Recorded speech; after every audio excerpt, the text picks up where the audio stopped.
Silicon ಸಿಟಿಯಲ್ಲಿ ತರಕಾರಿಗಳ ಬೆಲೆ ಹೆಚ್ಚಳ ಆಗಿದೆ. ಈರುಳ್ಳಿ ಕಟ್ ಮಾಡೋದಕ್ಕಿಂತ ರೇಟ್ ಕೇಳಿನೇ ಜನ ಕಣ್ಣೀರನ್ನ ಹಾಕುವಂತಹ ಪರಿಸ್ಥಿತಿ ಉಲ್ಬಣ ಆಗಿದೆ. ಕೆಂಪು ಸುಂದರಿಗಂತೂ ಫುಲ್ ಡಿಮ್ಯಾಂಡ್. ಸಿಲಿಕಾನ್ ಸಿಟಿ ಬೆಂಗಳೂರಿನಲ್ಲಿ ತರಕಾರಿಗಳ ಹಾವಳಿ. ಅದರಲ್ಲಿ ತರಕಾರಿಗಳ ಬೆಲೆ ಕೇಳಿದ್ರೇನೆ ಒಂಥರ ಬೇಸರ ಆಗುತ್ತೆ. ಈರುಳ್ಳಿ ಕಟ್ ಮಾಡಿದ್ರೆ ಇಷ್ಟು ದಿನ ಕಣ್ಣೀರು ಬರ್ತಾ ಇತ್ತು, ರೇಟ್ ಕೇಳಿದ್ರೆ ನಬ್ಬಬ್ಬೋ ಅನ್ಸ್ಬಿಡುತ್ತೆ. ಆ ರೇಂಜ್ಗೆ ಈರುಳ್ಳಿ ಬೆಲೆ ಹೆಚ್ಚಾಗಿರುವಂಥದ್ದು.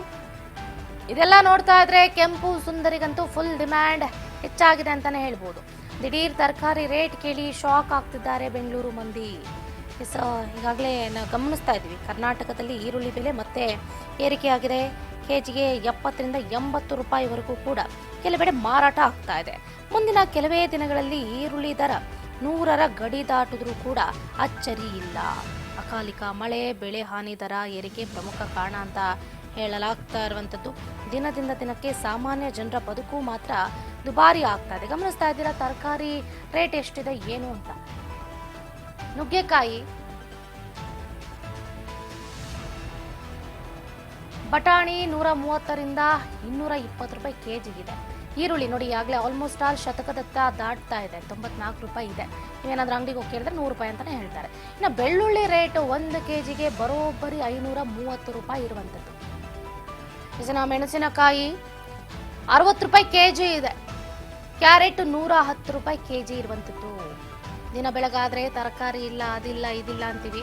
ಸೊ ತರಕಾರಿ ರೇಟ್ ನೋಡಿದ್ರೇನೆ ಈ ರಸಮ್ಮು ರೈಸ್ ತಿನ್ಕೊಂಡು ಜೀವನ ಮಾಡ್ಬಿಟ್ರೆ ಸಾಕಪ್ಪ ಅಂತ ತುಂಬಾ ಜನ ಅನ್ಕೊಳ್ತಾ ಇರ್ತಾರೆ.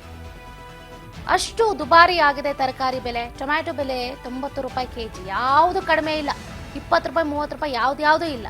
ಈರುಳ್ಳಿ 94, ಟೊಮೊಟೊ 80, ಕ್ಯಾರೆಟ್ 110, ಬೆಳ್ಳುಳ್ಳಿ 530.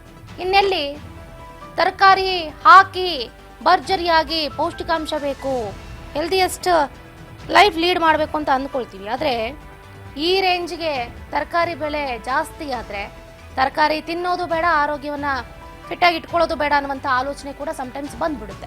ಆ ರೀತಿಯಾದಂತಹ ಪರಿಸ್ಥಿತಿಯನ್ನ ಈಗ ಸಿಲಿಕಾನ್ ಸಿಟಿ ಜನರು ಎದುರಿಸುವಂತಹ ಪರಿಸ್ಥಿತಿ ಉಲ್ಬಣ ಆಗಿರುವಂಥದ್ದು.